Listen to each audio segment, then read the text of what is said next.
7 anos. Estes foram os anos da vida de Sara. E morreu Sara em Kiriat de Arba, que é em Hebrom, na terra de Canaã. E veio Abraão lamentar a Sara e chorar por ela. Depois levantou Abraão diante do seu morto e falou aos seus filhos de Et, dizendo: estrangeiro e peregrino sou entre vós. Dai-me possessão da sepultura convosco, para que eu sepulte o meu morto diante da minha face. Só até aqui, amado, para a gente ganhar tempo. Feche seus olhos. Pai, nós te damos graça, te damos louvor, toda a nossa adoração. Fala conosco não o que queremos ouvir, mas aquilo que, Pai, é necessário para a nossa alma, para o nosso espírito. Muito obrigado, a Deus, por mais essa oportunidade, que os meus irmãos possam estar com o coração aberto, Pai, para receber a Tua palavra. Essa é a minha oração, em nome de Jesus, e você diz amém. Amém, querido. E essa noite eu queria falar um pouquinho sobre a morte, amado. Porque de uns 25 a 30 anos para cá, nós fomos ensinados, doutrinados, por um evangelho, ministrado sobre as nossas vidas de prosperidade, de ganhos, de palavras até mesmo de cura, de libertação, mas nós não fomos ensinados a perder. E toda a Bíblia, todo o Evangelho de Cristo, ele nos ensina que Evangelho nunca foi ganhar, sempre foi perder. Jesus diz que todo aquele que quiser vir após mim, tem que negar a si mesmo, tomar a sua cruz e segui-lo.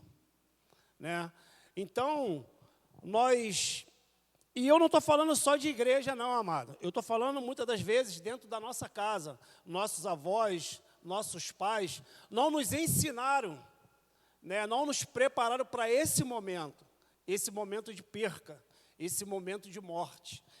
E essa palavra, ela vai nos ensinar uma grande lição, porque ela vai narrar um momento de dor, um momento de sofrimento de um homem a qual nós conhecemos como o pai da fé, Abraão, mas que era um homem como eu e você, um homem de carne e osso, que sofreu a morte da sua esposa.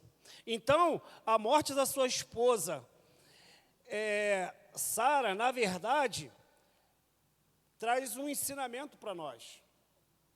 E esse ensinamento é que nós temos que estar preparados para esse momento. Longe de ser apenas um registro fúnebre, a Bíblia vai relatar a dignidade, vai relatar a lealdade de Abraão, o testemunho de vida de Abraão. Porque Abraão, ele deixou os cananeus, entre os cananeus e a terra prometida, ele vai deixar um legado nessa terra. A Bíblia vai dizer que ele vai tomar por possessão Hebrom, para poder enterrar o seu defunto. E aqui no versículo 4, nós vamos ver que Abraão ainda é peregrino e estrangeiro. Então, eu quero deixar 3 pontos aqui nessa noite, para nós analisarmos a palavra do Senhor. E o primeiro ponto que é a realidade da morte. O capítulo começa com a morte de Sara. Sara morre aos 127 anos. A Bíblia vai dizer que é a única mulher na Bíblia ter a sua identidade registrada do dia do seu falecimento. Sara é a única mulher que tem o registro da sua morte. Amados, eu creio que nenhum de nós aqui, daqui a 30, 40 anos, vamos estar mais aqui. Apesar de nós não sabermos o dia de amanhã. E como vai ser o dia de amanhã, se nós não continuarmos, ou se nós não ensinarmos, melhor dizendo, os nossos filhos, os nossos netos, para esse momento de perca.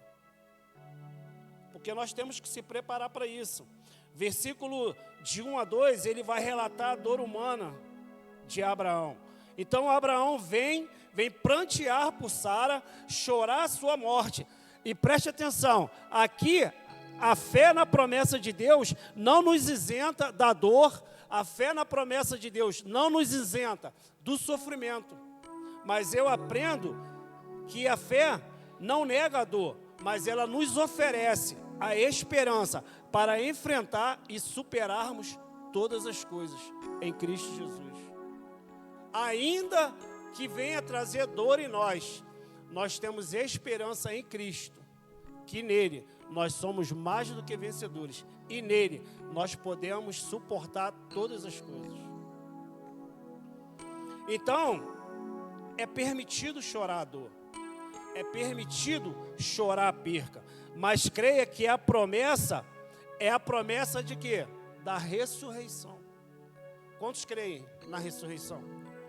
Todos nós cremos nisso, amado. Mas não é porque nós cremos que Deus vai nos ressuscitar, ou ressuscitar aquele ente querido que nós perdemos, nós não vamos chorar a perca da nossa parentela. Porque todos nós vamos chorar, ou alguém vai chorar pela nossa vida. E nós temos que estar preparados para isso. Jesus Cristo disse, João 11, 25, eu sou a ressurreição e a vida. Quem crê em mim, ainda que morra, viverá. Glória a Deus, amado. Isso aqui é uma promessa. Quem crê em Cristo, ainda que morra, viverá. Ainda que morra, vai ter aquele grande dia que você vai ser ressuscitado para a glória de Deus. Amém? Versículo de 3 a 6, Abraão é um peregrino, ele é honrado pelos filhos de Et. Eles o chamam de príncipe de Deus. Ou seja, o testemunho da vida de Abraão, da sua conduta, da sua fé incondicional, era visível aos olhos daqueles homens. E glorificava a Deus no meio daquele povo. A minha pergunta é, quem tem sido nós? Qual tem sido o nosso testemunho de vida no meio desse povo aí fora? Será que eu e você somos reconhecidos como príncipes e como princesas de Deus lá fora? Qual tem sido o nosso testemunho de vida?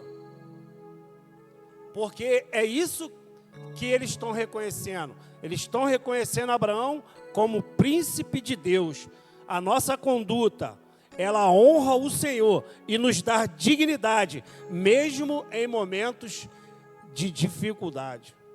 Vou repetir para você, a nossa conduta, ela honra ao meu e ao seu Senhor. Então se mantenha fiel, leal, tenha dignidade diante do Senhor. Amém? Salomão vai falar os Provérbios, capítulo 31, versículo 25. A força e a dignidade são os seus vestidos, e quanto ao dia de amanhã, não tenhas preocupações. Qual tem sido as nossas vestes? Para que o dia de amanhã, Deus possa prover, sem que eu e você fique preocupado. Como nós temos nos vestido? De santidade ou de mentiras? Qual tem sido as nossas vestes diante do Senhor? Para que as pessoas possam olhar para nossas vidas e falar verdadeiramente que nós somos testemunhas de Cristo. Então esse aqui é o primeiro ponto, a realidade da morte. Segundo ponto que eu quero compartilhar, tenha dignidade ética em tudo o que faz. Nós vamos ver aqui do versículo 8 até o 16, mas eu não vou ler para ganhar tempo.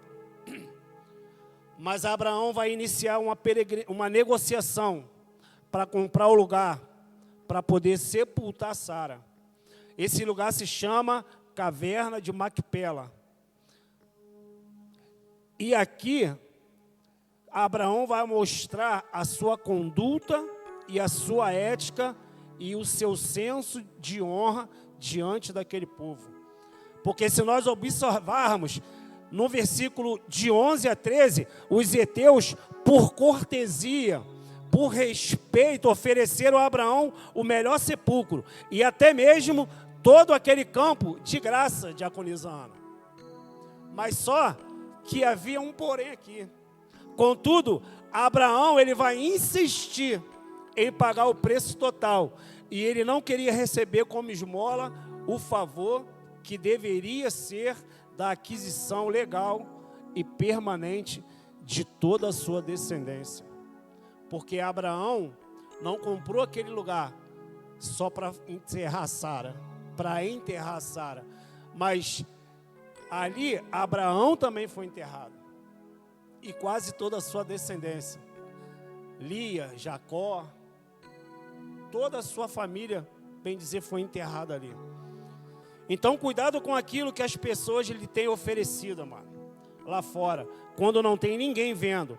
Isso pode manchar a minha e a sua dignidade, não só diante dos homens, mas principalmente diante de Deus.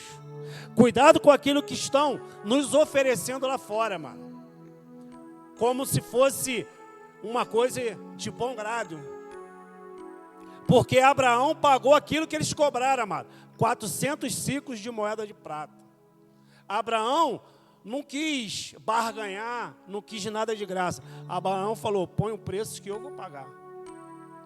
E nós temos visto muita gente fazendo proveito das pessoas, ganhando benefícios das pessoas e se dizendo ser crente, manchando a honra e a dignidade, não só sua, mas daquele que dizemos ser o Senhor da nossa vida. Então, muito cuidado, amado. Versículo 15 e 16, nós vamos ver a atitude de Abraão. Efrom, de forma indireta, sugere o preço exorbitante de 400 ciclos de prata. Ou seja, um valor muito alto naquela época. Mano. O preço estava, Carlos, lá em cima, irmão. Condomínio, tudo lá em cima. Mas Abraão, sem pechinchar, pagou diante dos olhos dos filhos de Et, ou seja, diante das testemunhas, para não ficar dúvida de que ele pagou, para depois, amanhã ou depois, não falar que foi barganha. Então nós temos que estar com nossos olhos muito bem abertos, diante das negociações que nós estamos feitos aí fora. Você está conseguindo entender? Então eu aprendo a ti, amado, com Abraão, que ele nos ensina que a integridade e a cortesia nos negócios cabe a mim e a você. Temos que ser leal a Deus. Temos que ser fiéis nas nossas negociações. Tudo aquilo que nós colocarmos a mão, nós vamos prosperar. Mas se o Senhor estiver à frente, se for da vontade do Senhor, Ele vai nos fazer crescer e prosperar. Mas não indignamente, mas com conduta e ética. Glória a Deus. Então, todo cristão não deve buscar tirar interesses ou vantagens, mas agir com honestidade e dignidade. Nossa palavra, nossas ações devem ser dignas, honrosas a Deus em todas as nossas atitudes. Lembra o que Deus falou para Satanás? Lá no livro de Jó, capítulo 2, versículo 3. O que Deus falou para Satanás? Quem lembra? Ninguém lembra? Está vendo lá? Meu filho Jó, homem íntegro, reto, temente a Deus e que se desvia do mal. Essas foram as palavras do nosso Senhor. Então que nós possamos orar a Deus, para que possamos ser como Jó nesse mundo caótico e corrupto que nós vivemos. Que nós possamos ser íntegros, retos, que nós possamos continuar temendo a Deus. Mas mais do que tudo isso, diante de tudo que nós temos visto, que nós venhamos a nos desviar do mal. A palavra de Deus diz, resistir o diabo e ele fugirá de vós. Então Então permaneça firme, seja resiliente, seja firme e constante, porque o mal não tem poder sobre a minha e a sua vida. Glória a Deus, aleluia. Terceiro ponto, amado. O primeiro passo na terra prometida. E aqui eu quero ler esse versículo. Versículo 17 ao 20. Vamos ler aqui para... Assim o campo de Efron, que estava em Macpela, em frente de Manre, o campo e a cova que nele estava, e todo o arvoredo que no campo havia, que estava em todo o seu contorno ao redor. Se confirmou a Abraão em possessão diante dos olhos dos filhos de Et, de todos os que entravam pela porta da cidade. E depois do sepulcro, Abraão a Sara, sua mulher, na cova do campo de Macpela, e em frente de Manre, que era Hebrom, na terra de Canaã. Assim o campo e a cova que nele estava se confirmou a Abraão em possessão da sepultura pelos filhos de Et. Abraão compra o campo, compra a caverna de Macpela, e isso vira um marco crucial na história da salvação. Versículo 4, Abraão faz uma possessão em meio à sua peregrinação. No versículo 4, Abraão ainda estava peregrinando sobre a terra. Ele era peregrino e estrangeiro. Agora, a partir do versículo 17, Abraão possui legalmente o primeiro pedaço na terra de Canaã. O primeiro pedaço da terra prometida. A minha pergunta é: quantos de nós temos tomado posse daquilo que Deus nos prometeu?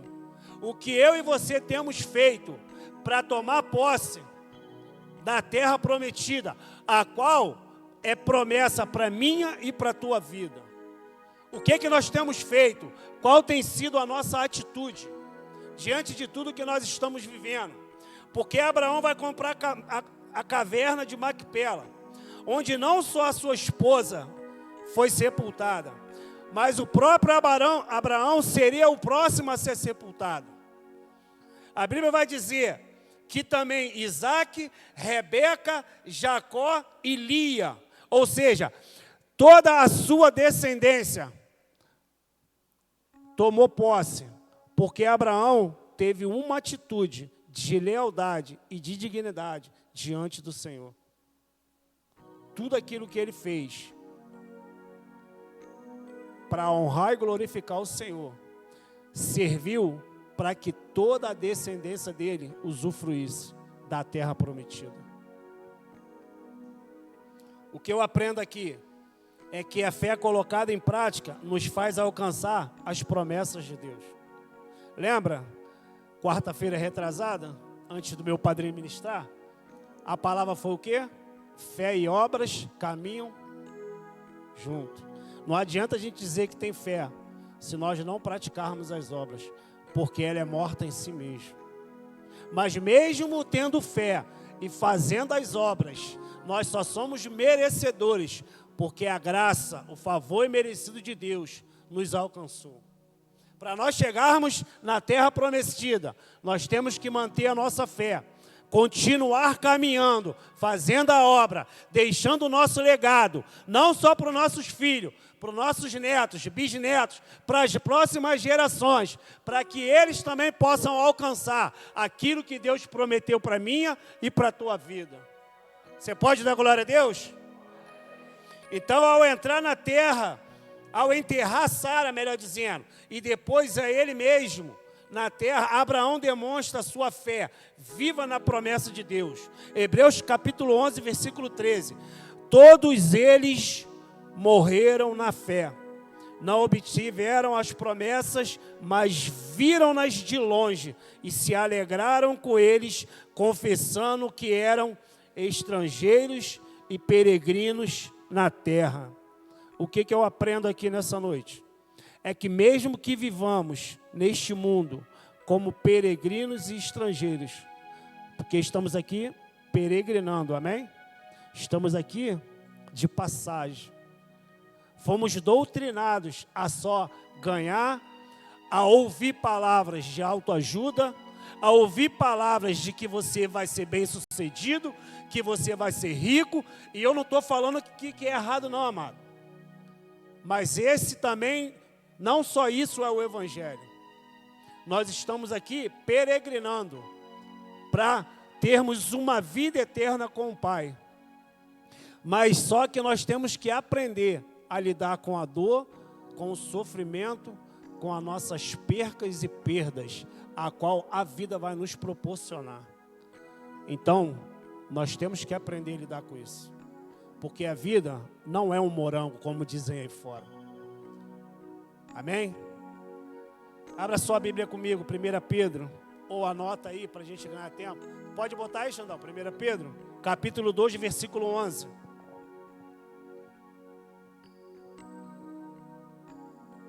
Amados, peço a vocês como peregrinos e forasteiros, que são, olha o que Pedro está dizendo, peço a vocês como peregrinos e forasteiros que são, nós somos peregrinos e forasteiros, que se abstenham das paixões carnais que fazem guerra contra a alma, ou seja, tudo que tem nos oferecido aí fora, só vai alimentar a nossa carne.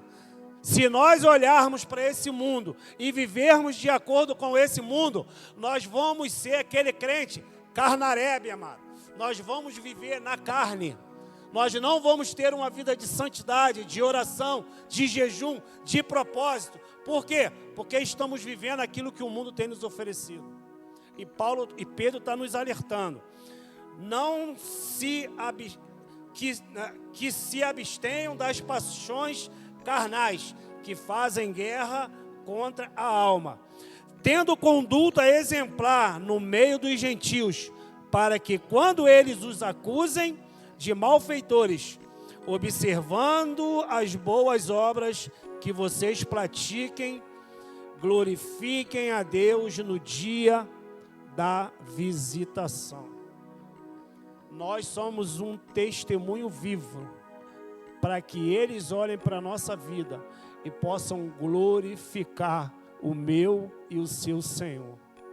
Mas para isso, nós temos que estar com a nossa vida no altar, sendo fiel, leal, digno, reto, temente a Deus e se desviando do mal, que eu e você venhamos a nos manter firmes. Quantos querem ser visitados aqui? Se mantenha firme, irmão. Se mantenha firme, que todos os dias o Espírito Santo vai te visitar e falar ao teu coração. Glória a Deus.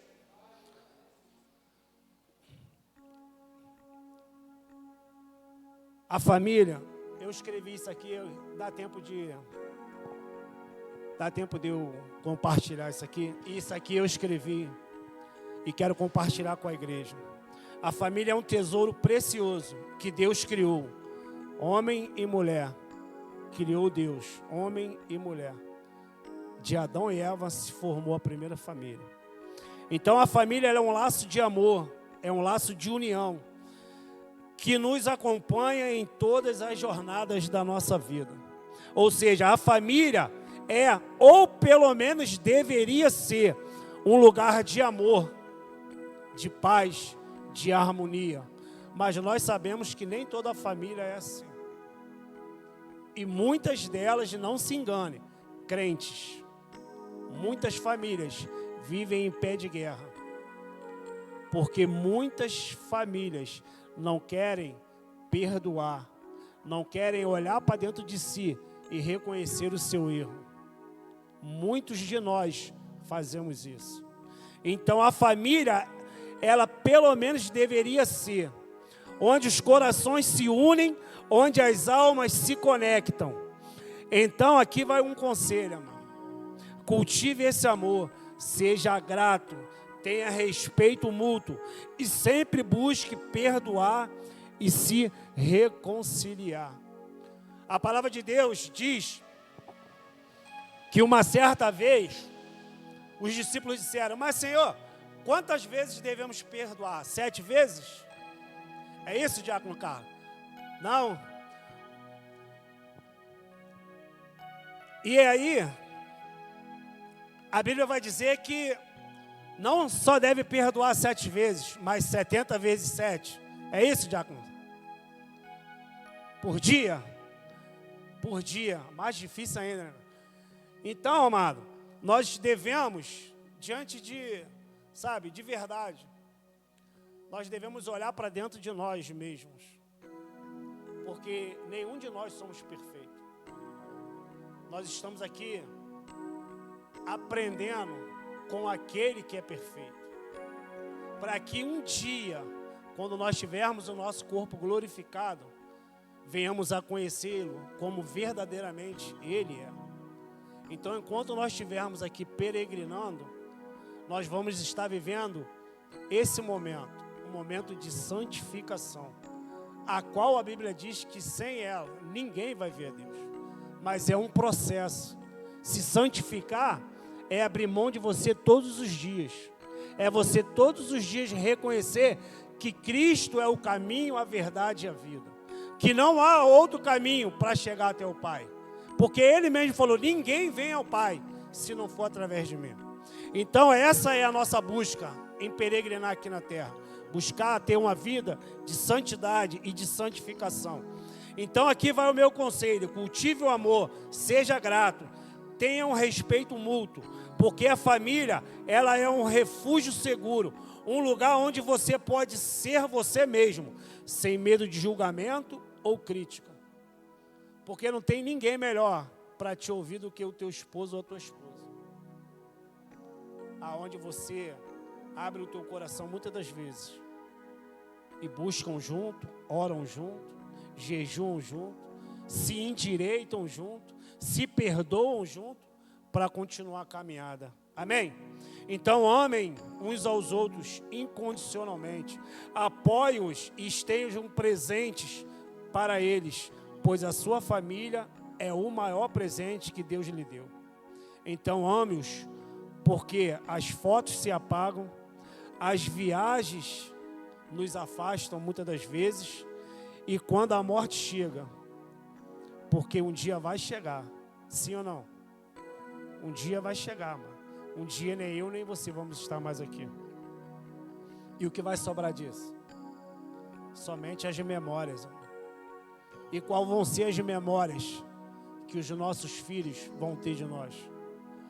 Um pai ignorante, rebelde, bêbado, cachaceiro, drogado? Ou um pai que amou? Um pai que honrou? Um pai que ensinou? Um pai que teve respeito? Um pai que era honrado? O que nós vamos deixar de legado? Porque Abraão deixou um legado. Não só para a sua família, mas para todos nós. Porque ele é o pai da fé. A única coisa que fica são as memórias. Quais memórias vamos deixar? E aqui eu quero finalizar, aqui.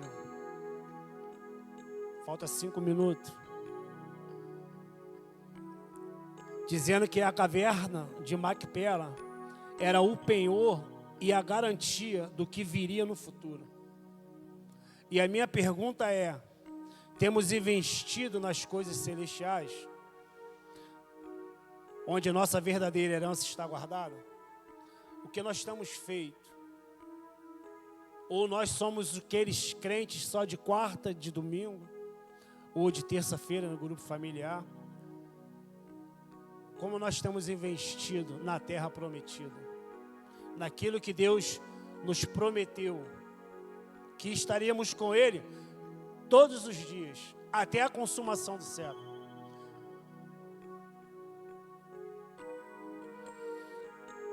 Essa é uma palavra de fé, marcada pela dignidade no luto, pela integridade no caráter, pela confiança inabalável nas futuras promessas de Deus.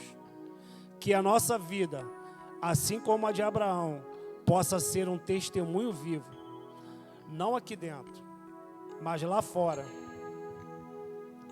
para que o nome do nosso Senhor possa ser honrado com as nossas ações, com nossas atitudes, para que nós venhamos a demonstrar que a nossa esperança está firmada em Cristo, o meu e o seu Senhor. Porque a palavra de Deus vai dizer que Cristo em nós é a esperança da glória. Só há uma esperança, amado, para mim e para você. E o nome dessa esperança é Cristo Jesus. Sabe? Que a morte, ela não anule a promessa que Deus tem na minha e na sua vida. Glória a Deus. Então permaneça firme. Permaneça firme em Cristo. Porque há uma esperança para mim e para você. Eu queria convidar aqui o Ministério de Música, chamar o pastor. Glória a Deus. Você pode dar uma salva de palmas ao Senhor?